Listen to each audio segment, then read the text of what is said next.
Salut tout le monde, c'est Nico. Aujourd'hui pour cette nouvelle vidéo, on va tester un casque gamer. En voilà une idée qu'elle est bonne. Non, aujourd'hui on va parler du BeXcellent GM1. Dans sa catégorie, c'est le casque numéro 1 des ventes. Et je me suis demandé pourquoi. Parce que pour 20 balles, est-ce qu'on a acheté un prix ou est-ce qu'on a acheté quand même quelque chose d'assez stylé quand même? En regardant un petit peu l'annonce, on peut s'apercevoir de plusieurs bons points en fait. Le vendeur mentionne que le son est stéréo avec des basses qui sont relativement présentes. La position du micro est réglable et il a un système de réduction de bruit ambiant. Donc si t'as ta petite sœur qui est en train de gueuler derrière parce qu'elle veut du chocolat, potentiellement les collègues l'entendront pas. Pas mal pour 20 €. En plus de ça, on a une télécommande qui est disposée sur le fil qui nous permet de régler le son qui rentre dans le casque et de couper ou non le micro. Au niveau des accessoires qui sont fournis dans la boîte, on a une rallonge USB pour ceux qui jouent un peu loin de la télé, et pour le PC ils nous fournissent un adaptateur qui transforme la prise jack en deux prises distinctes, une pour le casque et l'autre pour le micro. Donc sous-entendu, le casque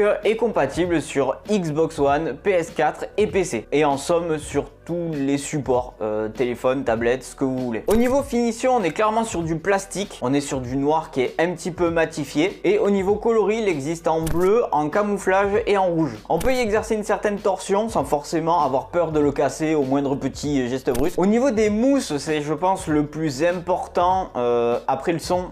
Sur un casque, on a des mousses ici à mémoire de forme, donc clairement on peut le garder pendant plusieurs heures de jeu sans être embêté par le poids en lui-même du casque ou même d'avoir les oreilles qui chauffent. Je sais pas si c'est un argument ça, mais enfin bon, bref, à ce prix là vous avez des mousses à mémoire de forme. Bien sûr on peut régler l'arceau, donc vous avez différents crans en fonction de la taille de votre tête. À ce niveau là c'est vraiment les bases de ce qu'on va demander à un casque en fait, et donc clairement pour le prix on est bien servi je trouve. Bon, il y a mentionné dans l'annonce accessoires professionnel, c'est pas vraiment le cas, mais on peut quand même se dire que pour 20 balles, on a une qualité de micro qui est plutôt bonne. Donc pour ce qui est de la qualité micro, je vous en laisse juger par vous-même. On n'est clairement pas sur quelque chose de trop dégueulasse. Il y a eu des tests de micro où on sentait clairement qu'on était dans une caisse. Et donc après en termes de qualité de communication, c'était pas forcément le top. Ça faisait le travail, mais c'était pas utilisable dans d'autres circonstances. Là on peut clairement s'en servir pour faire des vidéos sur YouTube, faire du stream sans souci. On a une bonne qualité sonore, sachant qu'après on peut retravailler le son en fonction de ce qu'on le souhaite réellement. Donc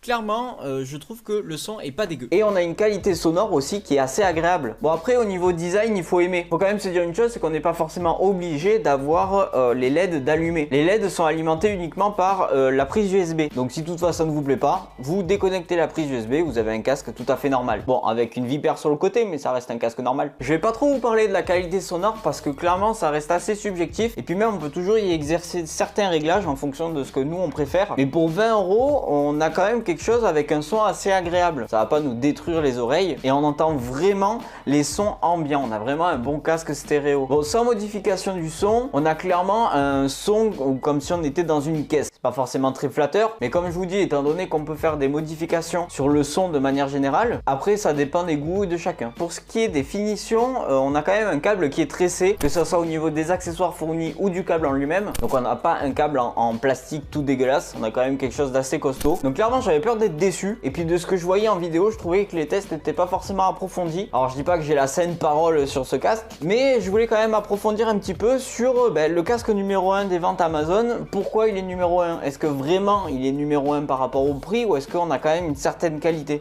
Et clairement je valide. On a un bon son, on a un micro qui est de très bonne qualité, on a quelques accessoires qui sont fournis dans la boîte et des petites fonctionnalités avec la télécommande. Donc je pense qu'à ce prix là on trouvera rarement mieux. Peut-être au niveau du son, mais encore une fois ça reste assez personnel. Et pour ceux qui ont déjà ce casque à la maison, n'hésitez pas à donner en commentaire votre avis sur celui-ci. Ça pourra faire un petit dossier complet sur ce casque là. Donc voilà, c'est déjà la fin de cette vidéo, j'espère qu'elle vous aura plu. N'hésitez pas à faire savoir en commentaire si toutefois vous voulez que je refasse d'autres vidéos de ce type là, numéro 1 des ventes Amazon. Si vous avez des questions sur le casque dont je n'ai pas répondu dans la vidéo, pareil, laissez un petit commentaire, ça ferait plaisir. Puis moi je vous dis à la prochaine, des bisous, ciao tout le monde.